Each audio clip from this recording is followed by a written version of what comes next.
I gotta tell you guys something.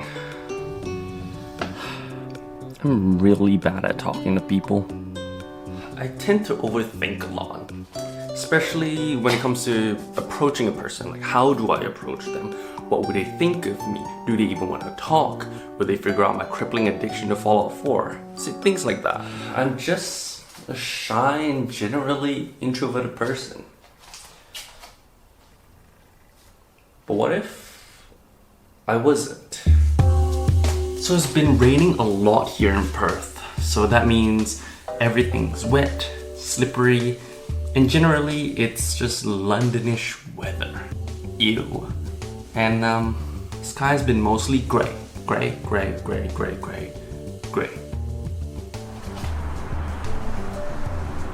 Not grey. So when it's not grey, the entirety of Perth, all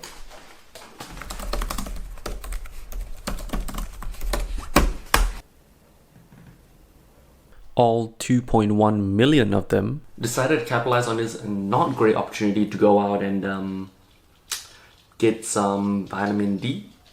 I don't know what people do, but that's what I did. Let's live in a main, just step by step.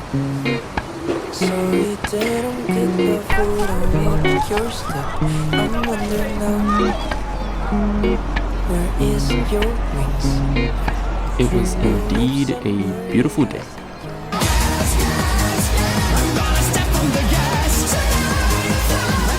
The world was my oyster and I love oysters.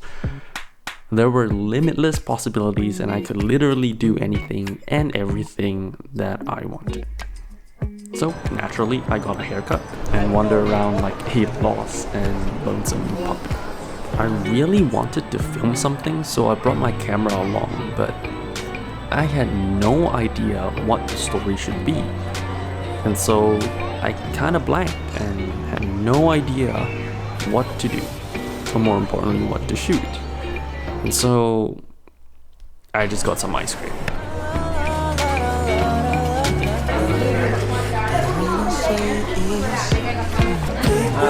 Can I get a single scoop of the apple pie? Thank you.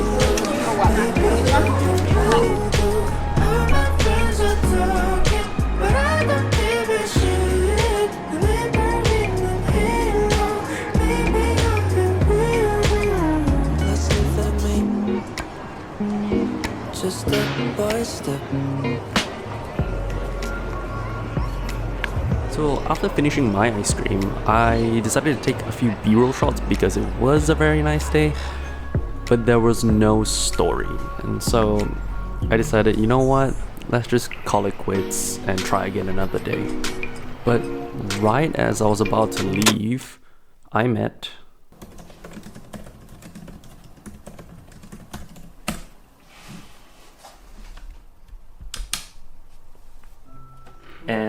Diego.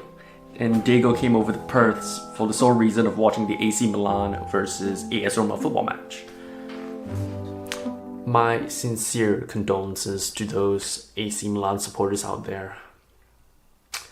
You guys are absolutely not gonna lie, I was kind of terrified. Not because Diego is an intimidating person, like he's the most friendly looking person I've ever met.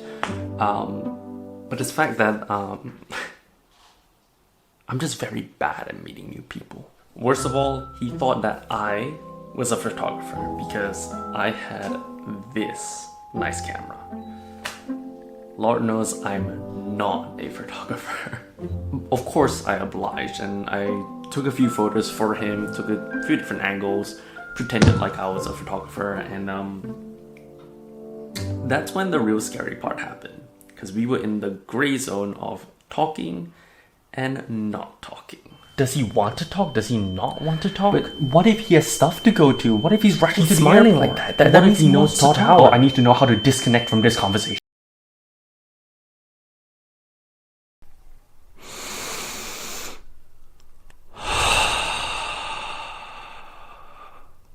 Hey, are you from here? That's all it took. That's literally all it took to start a conversation.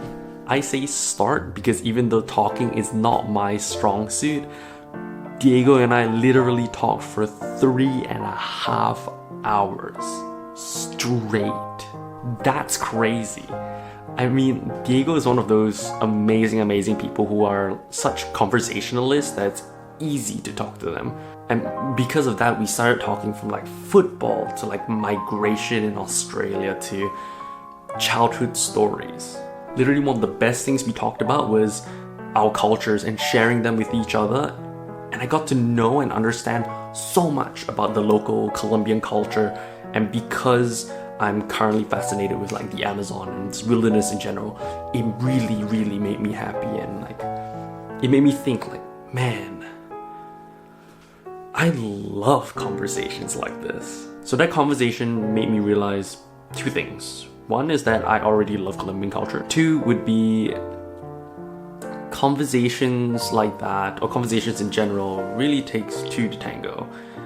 And even though I'm anxious, I have to focus on the parts that I can control, which is being relaxed and just generally being curious about the other person. And lastly, maybe I'm not so bad at talking to strangers after all. Also, I really want to go to Colombia now.